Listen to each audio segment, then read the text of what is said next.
학교 수업을 아주 잘 듣고 책과 학습지 등을 챙겨서 집으로 도착했어요. 그런데 동생이 TV에 핑크퐁 음악에 맞춰 거실에서 춤을 추고 있고 귀여운 강아지가 이리저리 돌아다니면서 같이 놀아달라고 바지를 앞발로 계속 핥히고 있어요. 그리고 저녁 시간이 되자 엄마의 요리하는 소리가 거실의 공간을 메우고 공간의 빈틈을 스포츠 중계를 시청하시면서 한숨과 환호성을 지르는 아빠의 목소리와 TV 중계 소리가 나머지 공간을 꽉 채우고 있습니다. 과연 이러한 환경에서 공부가 가능할까요? 공부할 생각만 있다면 어떤 환경에서든지 공부가 가능하다고 말할 수 있을까요?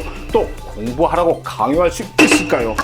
학습 동기와 열정 그리고 자기주도 학습 능력을 갖춘 학생이라면 스터디 카페든 아파트 단지의 독서실이든 어디를 보내도 안심이겠지만 그렇지 못한 아이들은 집에서 공부하는 것이 좋겠죠. 맹모 삼천주교 공부 환경에 대한 대표적인 말이죠. 그만큼 공부 환경이 중요하다는 것이겠죠.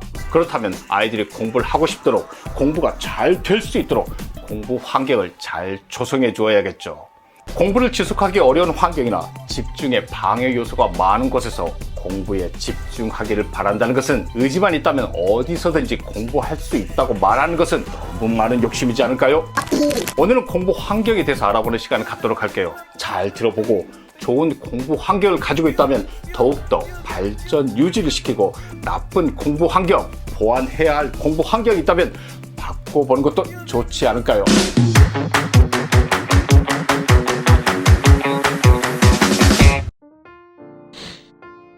첫 번째, 거실에서 공부해요. 공부 습관이 잡혀있지 않는 학생이나 답답한 공부방이 싫은 학생은 거실에서 공부해보세요. TV를 치우고 거실에 책상을 놓고 공부하면 좋겠지만 이러한 상황이 허락하지 않을 때는 그냥 식탁에서 공부를 시작해봐도 좋을 것 같아요. 부모님께서는 주방이나 거실에서 집안일을 하면서 아이의 공부 상태를 바로바로 확인할 수 있으며 아이 또한 이해가 되지 않거나 모르는 내용은 바로 질문하거나 부모님과 같이 문제를 해결할 방법을 찾을 수 있다는 것이죠.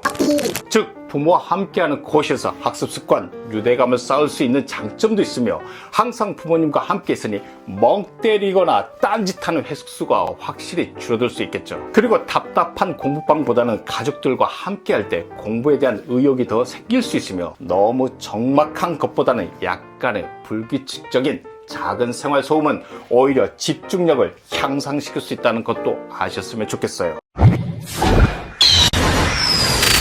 두 번째, 공부방 책상 위치. 책상에 앉았을 때 방문을 등지고 있는 방향은 좋지 못해요. 이유는 문을 등지고 있으면 뒤에서 엄마, 아빠가 쳐다볼까봐 불안해서 자꾸 뒤를 돌아볼 수 있어요. 문과 책상이 정면으로 마주하는 것도 피하도록 하면 좋겠어요.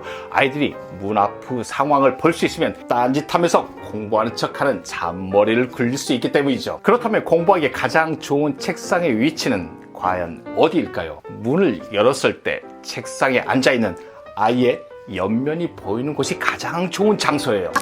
그리고 공부할 때 문을 완전히 닫지 마세요. 살짝 5 내지 10cm 정도 열어두고 공부하도록 해주세요.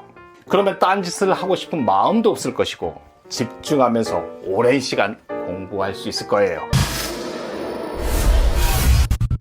세 번째, 책상 주변 환경. 공부하는 책상 주변에 안 쓰는 물건을 다 정리해 주세요.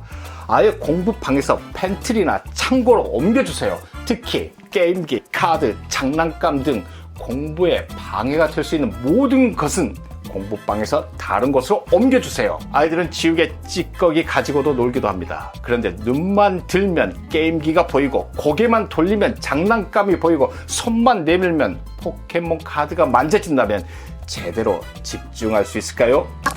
그래서 현재 공부에 필요한 책만 책꽂이에 비치해 주세요. 소설책이나 만화책, 잡지책 등이 책꽂이에 꽂혀 있다면 아이들은 잠깐 집중이 안 될 때 어느새 교과서가 아닌 잡지책을 읽고 만화책을 읽고 공부를 마치게 될 거예요. 작은 장난감 하나가, 작은 카드 하나가 아이의 집중력을 깨트리고 시간을 무의미하게 만들 수 있다는 사실을 알아야 합니다. 그리고 아이들은 항상 공부하다가 지우개 찾으러 나오고 샤프, 심 등을 찾으러 다니는데 그 순간 집중력은 저 멀리 안드로메다로 사라졌다고 생각하세요. 그러니 필기 도구는 항상 책상에 여유 있게 충분히 준비해 주세요. 네 번째, 집중에 방해되는 요소가 있을 때는 바로 그 음악을 들으면서 공부해보세요. 손님이 오셨거나 어린아이가 있을 때는 주변이 다소 시끄러울 수 있어요. 이럴 때는 집중하기 힘들겠죠. 모차르트 효과라고 들어보셨나요? 바로 그 음악을 들으면서 공부를 하면 집중력을 높일 수 있어요. 단 조심할 것은 가사가 있는 노래는 절대 안 된다는 사실. 왜 그러냐면요, 노래 가사의 의미 처리와 공부 내용의 의미 처리를 하나의 뇌가 동시에 할 수가 없어요. 거의 대부분의 학생, 아니 모든 학생들은 노래 가사의 의미 처리만 하게 될 거예요. 노래를 들으면 공부가 잘 된다는 사실은 역시 거짓말이라는 것이죠. 그냥 노래만 듣고 공부를 다 했다, 또는 공부하는 내내 노래 듣느라 지루하지 않아서 그렇게 착각하는 것이죠. 이런 무의미한 시간이 반복되면 공부는 꽝, 성적도 꽝꽝, 그러면 머리통 꽝. 그러니 공부할 때는 음악 듣지 말고 조용히 집중해서 공부하고, 주변에 집중할 수 없을 만큼 소음이 크다면 가사가 없는 바로크, 뉴에이지, 연주곡 등을 듣는 것이 현명한 선택이라는 것이죠. 다섯 번째, 부모님도 함께 노력해요. 아이들이 공부할 때 부모님께서 TV 시청하시거나 휴대폰 보시면 절대 안 되겠죠.